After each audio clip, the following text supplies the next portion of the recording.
For many Australians, January the 26th is a happy national holiday. But for the country's Aboriginals, it's the painful beginning of centuries of plights and misfortune.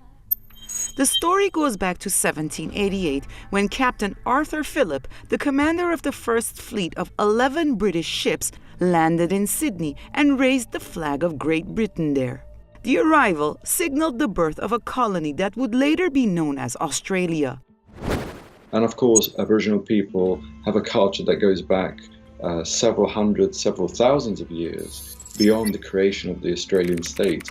And I think this friction between the reality of Aboriginal culture and Aboriginal people and its depiction in mainstream Australian press and media is a serious problem. The Invasion Day, as it's often called by critics, has resulted in the elimination of a people and the creation of a new history for a new people on a land which was not theirs.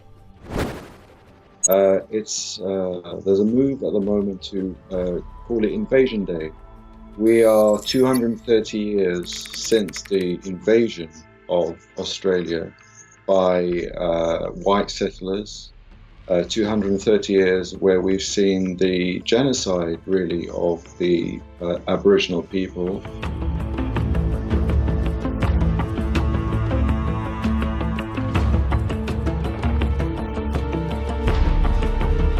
The issue has for long divided Australians.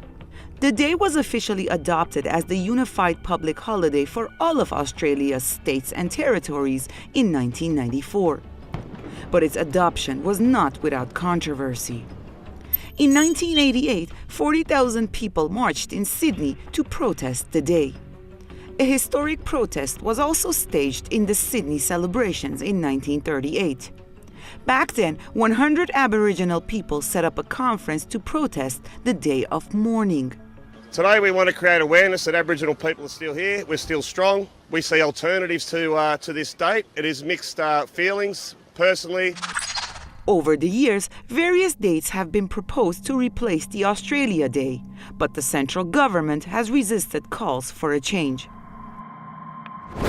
The Invasion Day movement is really to ask for recognition of the history of Australia and to make recompense for what has been done to the Indigenous people.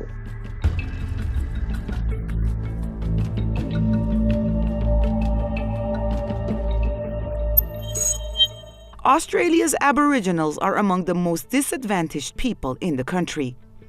It's estimated that there were 1 million Aboriginals when British settlers first arrived in Australia.